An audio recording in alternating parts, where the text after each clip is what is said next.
Colonel Friedrich Hartmann had served in the German army for 23 years, and he thought he'd seen everything warfare could throw at him.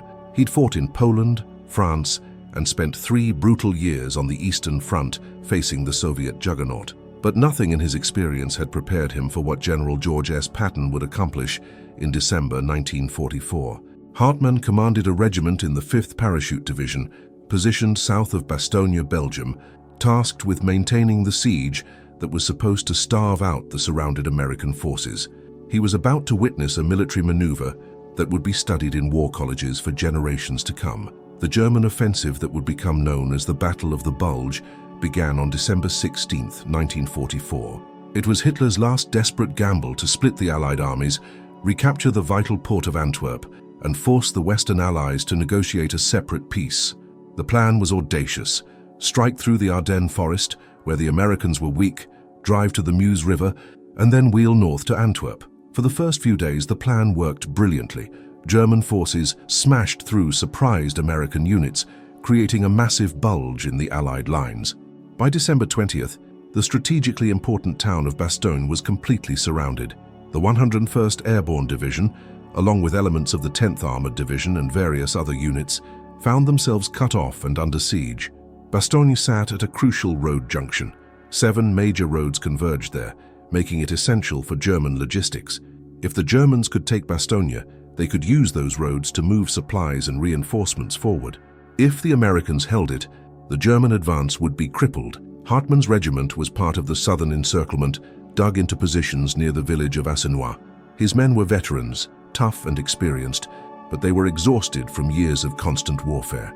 They didn't have enough winter clothing, their rations were inadequate, and they were critically short on fuel and ammunition. But they had orders to hold the line and prevent any American relief force from reaching Bastogne. The Americans are trapped. Hartmann's division commander, General Ludwig Heilmann, told his officers during a briefing on December 21st, "They have no heavy weapons, limited ammunition, and no way to resupply by ground. The weather prevents aerial resupply. In a few days, maybe a week, they'll be forced to surrender. Our job is simple: keep any relief forces away until starvation does our work for us." It seemed reasonable. The American situation in Bastogne was desperate. They were surrounded by superior German forces, running low on everything, and the weather was preventing air support or resupply. The famous story of General McAuliffe's one-word response to a German surrender demand, "nuts," showed American defiance, but defiance doesn't stop bullets or fill empty stomachs. What Hartmann and his fellow German officers didn't know was that 100 miles to the south, General George S. Patton was planning something extraordinary. Patton's Third Army had been driving east, pushing toward the German border. When the Bulge offensive began, Patton was ordered to halt his advance, turn his entire army 90 degrees north, and attack into the southern flank of the German penetration. This was a massive undertaking, turning an entire army with all its logistics and support in a completely different direction in the middle of winter while maintaining combat readiness. Most commanders would have needed weeks to plan and execute such a maneuver. Patton did it in days. He had actually anticipated the German offensive and had already begun contingency planning before he received official orders. When Supreme Allied Commander Eisenhower met with his senior commanders on December 19th to discuss the crisis, Patton shocked everyone by saying he could attack north with 3 divisions in 48 hours. "Don't be fatuous, George," Eisenhower reportedly said, thinking Patton was joking.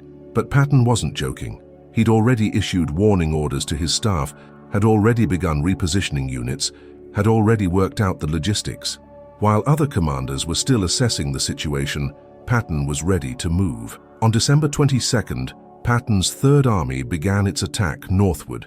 The 4th Armored Division, commanded by Major General Hugh Gaffey, would lead the drive to Bastogne. The division was organized into 3 combat commands: Combat Command A, Combat Command B, and Combat Command Reserve. Each combat command was a combined arms team with tanks, infantry, artillery, and engineers, flexible forces that could fight independently or coordinate together.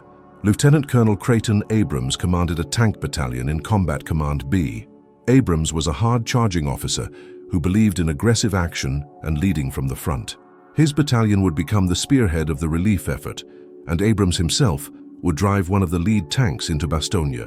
But first, They had to break through German defensive lines that had been reinforced and prepared for exactly this kind of relief attempt.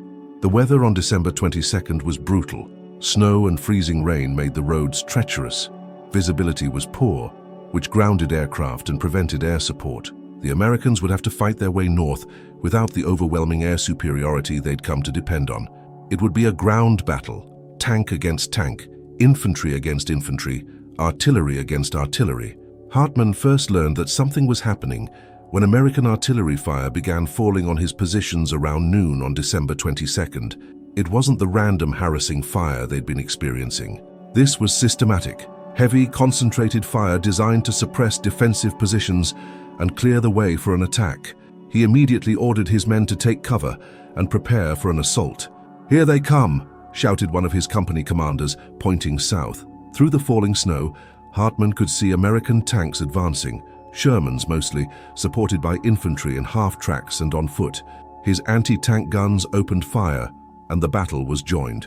The initial American attacks were repulsed. Hartmann's men fought well, using the terrain and prepared positions to their advantage. Several American tanks were knocked out, and the infantry was forced to take cover, but the Americans kept coming, probing for weaknesses, calling in artillery on strong points, slowly grinding forward. "They're not stopping," Hartmann's executive officer observed. "Every time we push them back, they regroup and attack again. This isn't reconnaissance. This is a major offensive." Hartmann agreed. He reported to division headquarters that he was facing a serious attack, probably division strength, and requested reinforcements. But reinforcements weren't available. Every German unit was committed, either attacking toward the Meuse River or defending against American counterattacks. Hartmann and his regiment would have to hold with what they had. Over the next 2 days, the pattern repeated. American forces attacked, were repulsed, regrouped, and attacked again. Hartmann's positions were slowly pushed back, not broken but compressed. His casualties mounted. Ammunition ran low. The American artillery was relentless, pounding his positions day and night, never giving his men a chance to rest or recover. On December 24th, Christmas Eve, the weather began to clear. This was disastrous for the Germans. As soon as visibility improved, American aircraft appeared, P-47 Thunderbolts and P-38 Lightnings, dropping bombs and strafing German positions. The aircraft also began dropping supplies to the surrounded garrison in Bastogne, ensuring they could continue fighting. Hartmann watched in frustration as C-47 transport planes circled over Bastogne, dropping parachute-laden containers of ammunition, food, and medical supplies. His anti-aircraft guns fired at them, but the transports flew in formations protected by fighters, and the few aircraft that were hit still completed their supply drops before limping away. "The siege is pointless now," Hartmann told his officers. "If they can resupply by air, they can hold out indefinitely. We need to either take Bastogne immediately or prepare to face a breakout attempt coordinated with this relief force from the south." But taking Bastogne immediately was impossible. The defenders were too strong, too well dug in, and now they had supplies.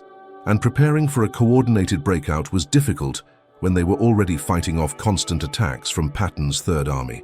On the morning of December 26th, Hartmann received reports of a massive American attack developing on his left flank, in the sector defended by the 5th Parachute Division's neighboring unit. Heavy artillery preparation, airstrikes, and then columns of tanks and infantry advancing rapidly northward. This wasn't another probing attack. This was the main effort, the breakthrough attempt. Lieutenant Colonel Abrams led the spearhead of this attack. His tank battalion, reinforced with infantry and engineers, was driving hard for the village of Ardennes, less than 4 miles from Bastogne. German resistance was fierce, but Abrams employed tactics that shocked the defending Germans. Instead of the methodical, cautious advance they expected, Abrams charged straight down the road at maximum speed, his tanks firing on the move, crushing obstacles, bypassing strong points, and driving relentlessly toward Bastogne. "They're not stopping to clear positions," one of Hartmann's company commanders reported frantically over the radio. "They're just racing past everything, leaving their infantry to mop up behind them. We're hitting them, but they're not slowing down." Hartmann tried to coordinate a response, but communications were breaking down. American artillery had destroyed several command posts, and the speed of the American advance was creating chaos in the German defensive positions. Units were being bypassed and surrounded before they could react or withdraw. At approximately 16:45 hours on December 26, 1944, Abrams's lead tanks smashed through the final German defensive line and linked up with the 101st Airborne in Bastogne. The siege was broken. The entire operation, from the time Patton received orders to turn his army north until Abrams's tanks reached Bastogne, had taken less than 7 days. In that time, Patton had moved over 100,000 men, with all their equipment and supplies, 90 degrees in direction, fought through multiple defensive lines in terrible weather, and accomplished what many considered impossible. Hartmann learned about the breakthrough from fleeing troops who came streaming back through his positions. The Americans had done it. They'd broken the siege. Everything his regiment had suffered for over the past week, all the casualties they'd taken, all the ground they'd fought for, had been for nothing. "How did they move so fast?" Hartmann's executive officer asked, bewildered. "We had intelligence reports. We knew Patton's army was to the south, but to turn an entire army in winter and attack with such force in less than a week, that's impossible." But it wasn't impossible. Patton had done it through meticulous planning, aggressive leadership, and an understanding of mobile warfare that the German officers, for all their experience, hadn't fully appreciated. While the Germans had focused on the tactical situation in Bastogne, Patton had operated at the operational level, moving entire divisions like chess pieces, coordinating logistics on a massive scale, and maintaining relentless offensive pressure. The breakthrough at Bastogne marked the beginning of the end for the German offensive. Without control of Bastogne's road network, the German forces couldn't sustain their advance. The weather cleared, allowing Allied air power to devastate German columns. American reinforcements poured into the battle area. By early January 1945, the Germans were in full retreat, having lost thousands of men, hundreds of tanks, and precious fuel and ammunition they couldn't replace. Hartmann's regiment was pulled out of the line in early January, reduced to about 40% of its original strength. During the withdrawal, he had time to reflect on what had happened. The Americans had demonstrated something that challenged everything he'd been taught about modern warfare. They'd shown that with proper planning, aggressive execution, and superior logistics, an entire army could be redirected and employed decisively in a matter of days. "We were outmaneuvered," Hartmann confided to a fellow regimental commander during the retreat. "Not just outfought, but outmaneuvered. We thought in terms of divisions and regiments. Patton thought in terms of entire armies. We focused on holding positions. He focused on maintaining momentum. We tried to fight a battle of attrition. He fought a battle of maneuver, and he did it in weather that should have made such operations impossible." The other colonel nodded grimly. "I heard that when Patton was asked how he could turn his army so quickly, he said he'd planned it in advance. He anticipated the German offensive and had contingency plans ready. While we were celebrating our initial success, he was already moving to counter it. That's the difference between a good commander and a great one." German officers at higher levels were equally shocked. General von Rundstedt, commanding all German forces in the West, had considered Patton the most dangerous American general even before the Bulge. The relief of Bastogne confirmed his assessment. In post-war interviews, several German generals cited Patton's performance during the Battle of the Bulge as the finest example of American generalship they encountered. The relief of Bastogne became a defining moment of World War II, studied in military academies worldwide. Patton's ability to turn the Third Army north, maintain combat effectiveness during the maneuver, and break through prepared German defenses in winter conditions demonstrated mastery of mobile warfare. The operation required coordination between multiple divisions, precise timing, aggressive junior leadership, and relentless pressure at all levels. Several factors contributed to Patton's success. First was his anticipation and planning. Unlike other commanders who were surprised by the German offensive, Patton had wargamed the possibility and prepared contingency plans. When the attack came, he was ready to respond immediately. Second was his understanding of logistics. Moving an army isn't just about issuing orders. It requires coordinating fuel supplies, ammunition stocks, repair facilities, medical support, and countless other details. Patton's staff worked around the clock to ensure that divisions could move quickly while maintaining combat readiness. Third was aggressive junior leadership. Officers like Creighton Abrams didn't wait for perfect conditions or overwhelming superiority. They attacked with what they had, maintained momentum, and exploited success. This aggressive mindset permeated the Third Army and made it extraordinarily effective. Fourth was Patton's willingness to take calculated risks. Turning an army in winter while maintaining offensive operations was risky. The breakthrough attack on December 26th was risky. If it had failed, Abrams's battalion could have been cut off and destroyed. But Patton understood that in war, refusing to take risks is often the biggest risk of all. The German officers facing the Third Army learned these lessons the hard way. They'd expected methodical American attacks, cautious advances, overwhelming firepower applied slowly and carefully. Instead, they got speed, aggression, and operational maneuver that consistently put them at a disadvantage. Hartmann survived the war and spent 5 years as a prisoner of war before returning to Germany. In the 1950s, he was interviewed by American military historians studying the Battle of the Bulge. They asked him about the relief of Bastogne, about what had gone through his mind when he realized the siege was broken. "Shock," Hartmann said simply. "Complete shock. We knew the Americans were good. We knew they had superior resources, but we thought we understood how they fought. Methodical, cautious, relying on firepower. Patton proved us wrong. He moved faster than we thought possible, hit harder than we expected, and never gave us time to recover or reorganize." The relief of Bastogne wasn't just a tactical victory. It was a demonstration of operational art that we, for all our vaunted German military expertise, failed to counter. The interviewer asked if there was anything the Germans could have done to stop Patton's breakthrough. Hartmann thought for a long moment before answering. More troops, more tanks, more ammunition, those would have helped, but honestly, I don't think we could have stopped him. Once Patton committed to relieving Bastogne, it was going to happen. He had the will, the resources, and the skill to make it happen. We could have slowed him down, made it more costly, but we couldn't have stopped him. That's what made him so dangerous. He wasn't just fighting battles. He was operating at a level above battles, moving pieces on a strategic board while we were focused on tactical situations. The relief of Bastogne had strategic implications beyond the immediate military situation. It demonstrated to the German High Command that their last offensive had failed, that the Americans could respond quickly and decisively to unexpected threats, and that the war in the West was lost. It boosted Allied morale at a crucial moment when the surprise German attack had created panic and uncertainty, and it established Patton's reputation as one of the finest commanders of the war. For the soldiers who fought in that relief column, the experience was different. They remembered the cold, the exhaustion, the seemingly endless attacks against prepared German positions, the casualties among their friends. Lieutenant Colonel Abrams, who led the final breakthrough, rarely spoke about it after the war. When pressed, he would say simply that he'd done his duty, that his men had fought bravely, and that they'd accomplished their mission. The glory and the analysis could wait for historians. For the men who were there, it was just another battle in a long war. But even the soldiers recognized that something special had happened.